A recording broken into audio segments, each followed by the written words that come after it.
All right, today we're tackling one of Africa's biggest challenges, but we're going to look at it with a twist. Because this isn't just a story about a crisis, it's a story about a massive, almost unbelievable economic opportunity. We're talking about housing. So let me ask you, what is Africa's single biggest urban challenge that also happens to be its greatest untapped opportunity? If you're thinking housing, you've absolutely hit the nail on the head. So let's dive right in. I mean, the sheer scale of this is hard to wrap your head around. Right now, the estimated housing deficit across the entire continent is 56 million units. That's an almost unimaginable number of families and individuals living in places that are inadequate, overcrowded, or in informal settlements. It's a huge, huge challenge. But what happens when we flip that number on its head? Well, this is where things get really interesting. See, in a country like South Africa, for every single house that gets built, it creates 5.6 jobs. You get about 3 direct jobs in construction, and then another 2.5 indirect jobs. Now, when you think about it that way, that 56 million unit deficit suddenly starts to look like the biggest job creation engine you could possibly imagine. Okay, so if the opportunity is so massive, why does this housing gap even exist? Well, a really useful way to think about the problem is like a wobbly, three-legged stool. If any one of those legs is weak, the whole thing just comes crashing down. And those 3 legs are all tangled up together. You've got unbelievably high costs for construction and land. Then there's a serious lack of affordable financing for both the people building the homes and the people who want to buy them. And finally, you have this maze of policy and regulatory roadblocks that just make building anything formally super slow and expensive. So let's break down that first wobbly leg, cost. This pie chart from Kenya tells you pretty much everything you need to know. A full 60% of the total price of a house is just the physical construction. And get this, of that 60%, 70% of that cost is just the materials. So the price of the actual stuff you build with is the single biggest thing driving costs through the roof. So why is everything so expensive? Well, it's kind of a perfect storm. There's a huge reliance on imported materials like cement and steel, which are pricey to begin with. Then you have many countries still using these outdated colonial-era building codes with totally unrealistic standards for things like how big a plot of land has to be, which just inflates the cost. And then you throw on top of all that sky-high interest rates that make it incredibly expensive for developers to even get the financing to start building. Okay, so that's the problem laid bare. Now, let's talk about solutions. And we're going to start with that wobbly leg of scarce finance. How can you possibly help people save for and afford a home when a traditional mortgage is just completely out of reach for pretty much everyone? Well, one of the most powerful tools out there is something called contractual savings for housing, or CSH. And the idea behind it is actually simple, but it's brilliant. Instead of asking for a massive down payment that nobody has, you let people save a smaller chunk of the home's price over a few years. By doing that, they prove they can make regular payments, which makes them less of a risk. And in return, they get access to a low-interest, often government-backed loan for the rest of the cost.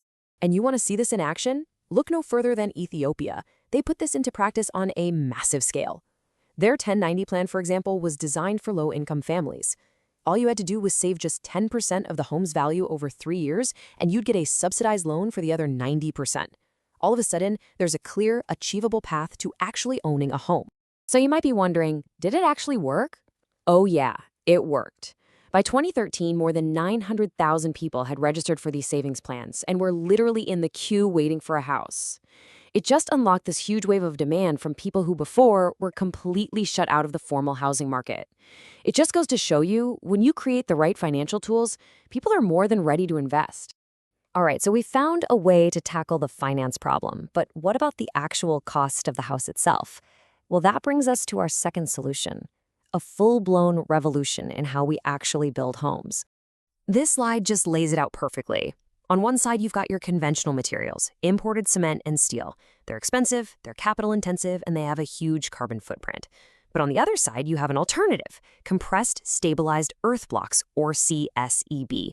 These things are made from local soil, they are way cheaper, and they have fantastic thermal properties, which means you don't need expensive AC. But, it's not just a technical problem. There are these social hurdles we have to get over too. As this quote points out, in some places, these perfectly good, cost-effective local materials have a stigma attached to them. They are seen as poor people's housing. And overcoming that perception is honestly just as important as perfecting the technology itself.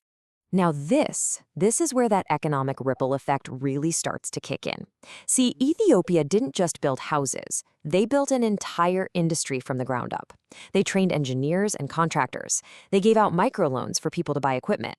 They helped create over 4,300 local businesses. And the result? More than 737,000 jobs. That is how you turn a housing crisis into a development supercharger. So that brings us to the third and final piece of this puzzle, policy, and specifically how we deal with the most visible symptom of this entire crisis, the explosion of slums and informal settlements around cities. To really solve a problem, you first have to understand it. And this diagram shows this vicious cycle, what's called slum urbanism. It kicks off with an informal economy, which means people have low, unpredictable incomes. Because of that, the city doesn't have a big tax base, so it can't afford to invest in public services. And that lack of investment creates systems where the poorest people get left behind, which in turn pushes more and more people into the informal economy just to survive. It's a trap, and it just keeps feeding itself. So the big question is, how do you break a cycle like that? Well, the most effective strategy is what's called a twin-track approach. And it's really just common sense. You have to fight on two fronts at the exact same time. You cure the problem by upgrading the settlements that are already there to make them livable, and at the same time, you prevent new ones from ever forming by actually planning for future growth and providing affordable alternatives. A successful upgrade, it's about so much more than just paving roads. As this chart shows, it has to be integrated.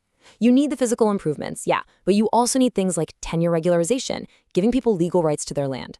You need housing aid. You need community development programs. All of these pieces have to work together as one.